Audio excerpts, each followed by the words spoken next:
Hello, Kate. It's lovely to see you again. I'm really looking forward to hearing how the project is coming along.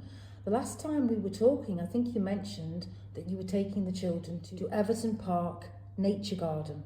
And I was wondering if you could just tell me a little bit about it, because I don't know whether many of the listeners will know, but I have never heard of it and I would love to know more about it.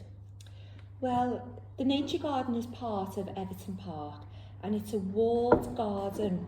It's great because it's part of our local community, Diane, and not many people know it's there because it is hidden away behind the wall. And the garden offers a natural space. It includes 3 different pond areas with overhanging trees, reed beds and bridges. It has a woodland with flowers such as bluebells and daffodils, and lots of native trees such as oak and hazel and birch, cherry trees and alder trees. So it's just a beautiful space for children to explore, Diane. And you know what's really important is that we need to encourage children to know what is in their environment, in their community. I think society today is very much about you need to get to A to B as fast as you possibly can, and you don't stop and just take in what is in your environment and what is in your community. So it sounds like the Everton Park Nature Garden is a beautiful but secret and hidden garden that offers potential for children to become really immersed in their environment. But it's also important to recognise your community on the way to places. So was there anything that the children saw on the way to the park that they got excited about or wanted to talk about? Well, it's always fascinating when you take children out on the minibus or out for a local walk around the area, because you notice the reluctant communicators, Diane, who suddenly have lots of information to tell you. So I sat on the minibus next to one of the children in my... She does have speech and language difficulties, and when she's speaking out of context, it's difficult to understand what she's saying. But she tries and she tries and she tries, and I got lots of information from her. She noticed where she lives. At first I thought she was saying that's where mummy works, but in fact that's where mummy lives and where nanny lives, and nanny lived in Waltham. And she told me she travels on the 10B bus. So just lots of fascinating information come from here. And part of the early years foundation stage talks about children having understanding of their community and their environment, but it also highlights mapping. And mapping isn't just about the physical piece of paper that children can look at. It's whether they can cognitively, in their mind's eye, see where a map where they live. And that's why it's very important when we say, well, what did you see on the way? So children start to identify things that they might see. It might be a garden, it might be a gate, it might be a particular shop, or it might be a statue. But by becoming familiar with your environment, you then notice things, and if things change, so like a shop is boarded up, that it might lead to a conversation about, well, why is that boarded up? Or somebody is sort of sleeping in a doorway. It's important to be able to know your neighbourhood, and that's why it's very important to actually ask the questions and look at what you're seeing when you're going to something, and not just think about the end place. So when you got to the nature garden, what sort of activities did you do with the children, Kate? As soon as you walk in the gate, Diane, you're greeted by the main pond area. So we took some fishing nets with us, and the children were keen to find out what was living in the water. They all suggested that they find frogs in the water. Ooh. But unfortunately we didn't find anything living in the water on this occasion, and I think that was due to my planning. I don't think I had the right resources with us. So although we took the fishing nets, I think next time I would take buckets so we could scoop out the water and make close observations, maybe some magnifying glass and some identification sheet. Honestly, Kate, don't be hard on yourself. Being a quality practitioner, which is part of SDG4, quality education, is being able to reflect honestly after you've done something with children or during something that you're doing. And that it's not a case of, oh, I've missed an opportunity because I didn't have all of the resources. It's actually sort of like talking with the children afterwards and saying, we were going to do this again, what did we need? And therefore you're asking them to revisit the experience, articulate the experience, which is all very good for early literacy. And again, going back onto the bus and revisiting the journey, hopefully it might trigger more conversations with children who struggle to talk when they're inside the classroom.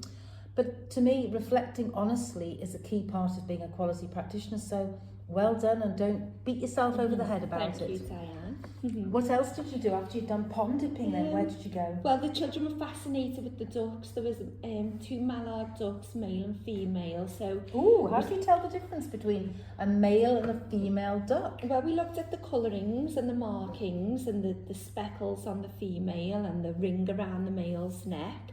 And we watched them in the water. We watched them sleeping with their heads dipped into the water. So we made some good observations there. And you know, observations in the environment is early numeracy, because we don't think about it, but patterns in the environment is numeracy, because numeracy is about patterns.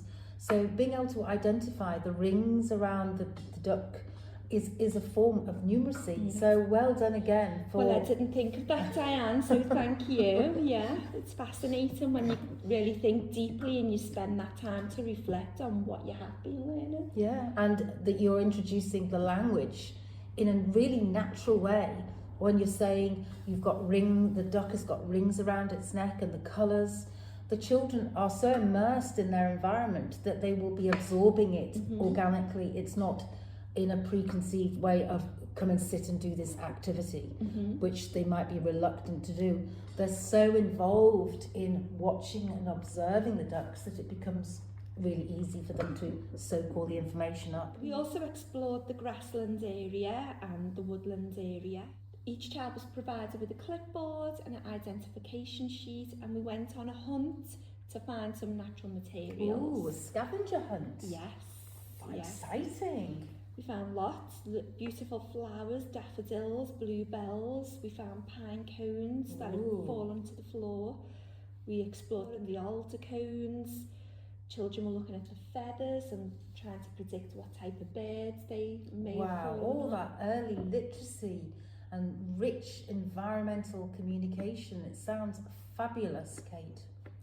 We continued our walk towards the forest school area, and we found a beautiful, quiet, secluded area, Diane. We created a minute of silence where we could just listen and take in the sounds and the smells all around us, and that was a great point to then reflect and link it back to our sensory garden that we're trying to create, because the children are deeply interested in bringing wildlife to our own sensory garden. That's SDG 13 in action, climate action in reality. And again, as you said, because it's something that's coming from them, you're giving children the agency to make these decisions about what they want in their world.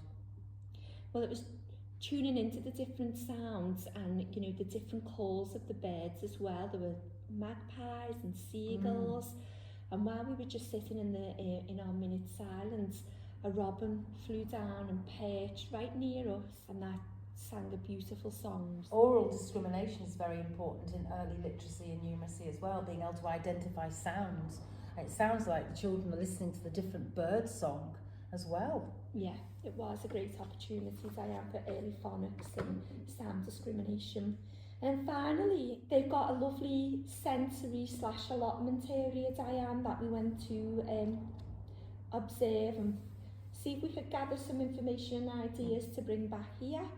So what we did notice was the different colours that have been used. So all the tyres that they've been planting in were all painted in prints that model different mini beasts, so like a bumblebee print and a ladybird Patterns print. in the environment again. So that really excited the children and sparked their interest. And around that area was lavender and rosemary and mint, lovely painted wooden signs, again from recyclable materials, so we were able to talk about that. Saying what? What was growing in the beds? Mini beast area, sensory area, and then just labelling the different vegetables that they had growing. So pumpkins, French beans, tomatoes, strawberries. Life on land again, SDG 15, life on land. But you said that they had noticed the colours and that they were fascinated by them. And it takes me back to week 1 when you were first telling me about what they wanted in their designing and their mark making.